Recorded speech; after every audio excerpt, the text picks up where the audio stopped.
Friends, आप लोग कैसे हैं? उम्मीद करते हैं अच्छे होंगे और अपनी तैयारी कर रहे होंगे। फ्रेंड्स, अब तक हम लोग आदिकाल भक्तिकाल पढ़ा। भक्तिकाल में सगुण काव्य धारा, निर्गुण काव्य धारा। सगुण काव्य धारा में राम भक्ति शाखा, कृष्ण भक्ति शाखा।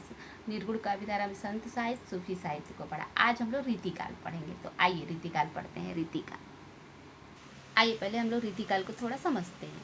आचार्य रामचंद्र शुक्ल ने संवत 1700 से 1900 तक के कालखंड को रीतिकाल कहा है।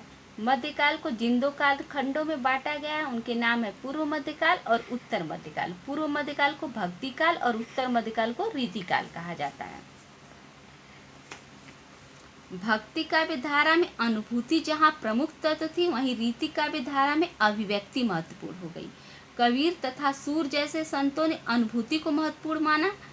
कबीर शास्त्र सम्मत विचारों को नहीं स्वीकार करते, क्योंकि शास्त्रों में अभिव्यक्ति प्रमुख होती है। तुलसीदास व सूरदास कविता को काव्य गुणों के साथ सजाने में विश्वास नहीं करते। इन संतों का ध्यान अनुभूति और उसके संप्रेषण पर था।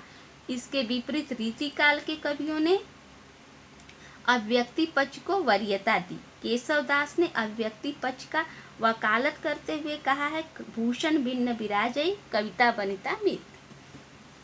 रीतिकाल में रीति शब्द का प्रयोग काव्यांग निरूपण के अर्थ में हुआ है।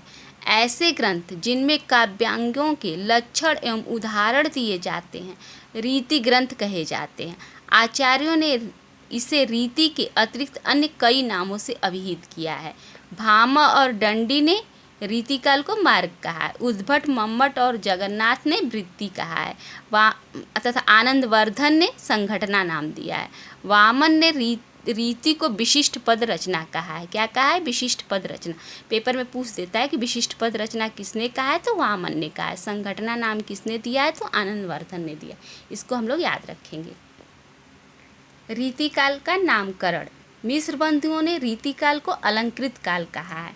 इस काल में कविता को अलंकृत करने पर अधिक बल दिया गया है, इसलिए इसका नाम अलंकृत काल होना चाहिए। किंतु इस काल में लक्षण ग्रंथों की रचना प्रचुर मात्रा में हुई है तथा अलंकृत काल कहने से इस प्रवृत्ति का बोध नहीं हो पाता, अतः यह नाम समीचीन नहीं है।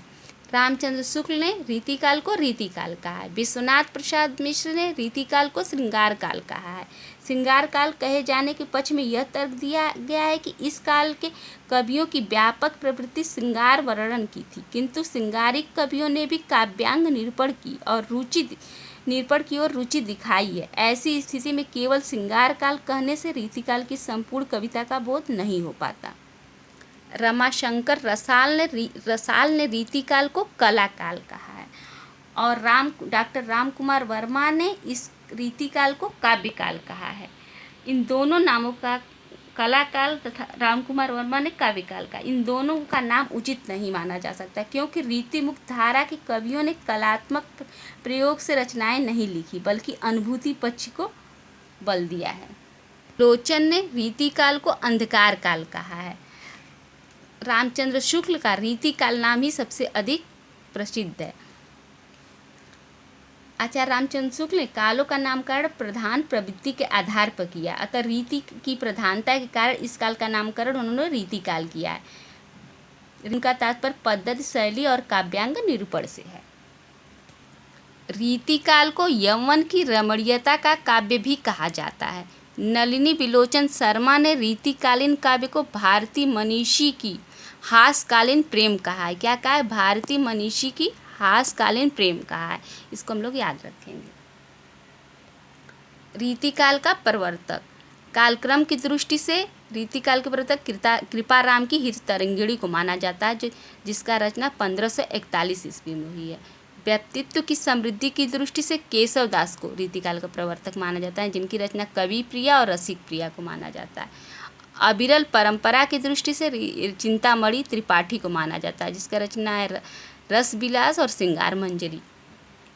कुछ विद्वान प्रवर्तक मानते हैं, देखते हैं। डॉक्टर नगेंद्र ने रीतिकाल का प्रवर्तक केशवदास को मानते हैं। आचार्य रामचंद्र शुक्ल ने रीतिकाल का प्रवर्तक चिंतामणि त्रिपाठी को मानते हैं।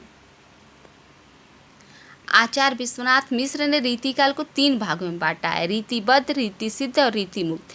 रीतिबद्ध, इस वर्ग में रचना लक्षणों और उदाहरणों से युक्त होती है। अर्थात इस वर्ग में वे कवि आते हैं जो रीति के बंधन से बंधे हुए हैं, अर्थात जिन्होंने रीति ग्रंथों की रचना की। लक्षण ग्रंथ लिखने वाले इन कवियों में प्रमुख हैं, जैसे चिंतामणि, मतिराम, देव, जसवंत सिंह, कुलपति मिश्र, मंडन, सोमनाथ, भिखारी दास आदि।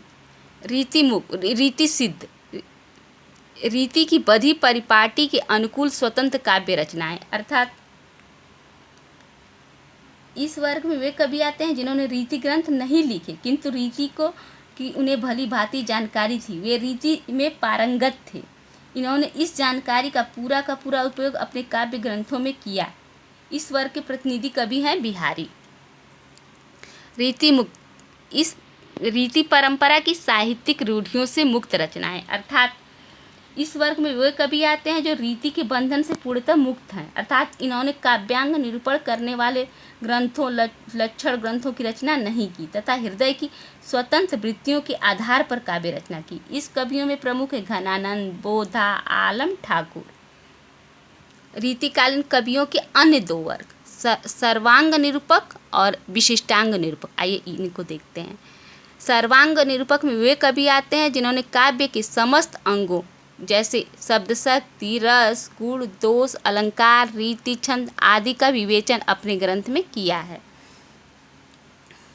विशिष्टांग निरूपक में वे कवि आते हैं जो विशिष्टांग निरूपण कवियों ने काव्य के सभी अंगों में से 3 अंगों रस, अलंकार, छंद में से 1 या 2 या तीनों का निरूपण एक अथवा अनेक ग्रंथों में किया है।